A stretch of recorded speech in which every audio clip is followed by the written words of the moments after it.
Après Giorgio Armani, une autre icône du stylisme s'est éteinte à 93 ans, sa couleur de prédilection était le rouge. Une légende mondiale de la mode s'est éteinte, quelques mois seulement après la disparition de Giorgio Armani. Une figure dans son domaine, qui vient de rendre son dernier souffle à 93 ans. C'est ce que l'on a appris ce lundi 19 janvier. Le styliste et grand couturier Valentino est mort à l'âge de 93 ans, a-t-on appris ce lundi. C'est ce qu'a annoncé l'agence de presse italienne ANSA. Il est décédé à son domicile à Rome, ont ajouté nos confrères, en citant la fondation Valentino Garavani et le partenaire de longue date du créateur, Giancarlo Giametti. Sa disparition survient quelques mois seulement après celle de Giorgio Armani, une autre légende de la mode.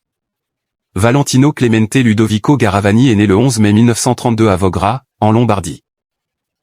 Il a quitté l'Italie à l'âge de 17 ans, direction Paris, où il étudiera au sein de l'école de la chambre syndicale de la couture parisienne pendant à peine un an. Il commencera ensuite sa carrière en 1956 chez Jean Dessay, maison de premier plan à l'époque. En 1959, Valentino prend une grande décision, il fonde à 26 ans seulement sa propre maison de couture, à Rome. Sa première collection fut consacrée au tissu noble et au rouge, qui deviendra sa couleur de prédilection. En 1984, il avait créé les tenues des athlètes italiens aux Jeux Olympiques d'été. Et en 2006 il fut décoré de la Légion d'honneur par le président de la République Jacques Chirac. N'oublions pas non plus cette année-là son apparition dans le film culte Le Diable s'habille en Prada. Valentino nous a quittés, la date et le lieu de ses obsèques connus. Mais la période la plus marquante et décisive de sa carrière, c'est 1968, lorsqu'il signe sa deuxième collection. Car c'est à ce moment-là qu'il rencontre le succès. Entièrement blanche, celle-ci est consacrée à Jackie Kennedy. L'année suivante, le couturier lui dessine une robe de dentelle. Pour son mariage avec Aristote Onassis.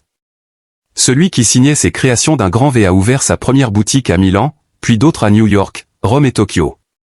En 1975, il commence à présenter ses collections de prêt-à-porter, Valentino Boutique Ltd, à Paris, puis, en 1983, crée un parfum à son nom comme l'indique Sky News, une veillée funèbre en sa mémoire sera donnée mercredi et jeudi, avant des obsèques déjà annoncées pour vendredi, à Rome.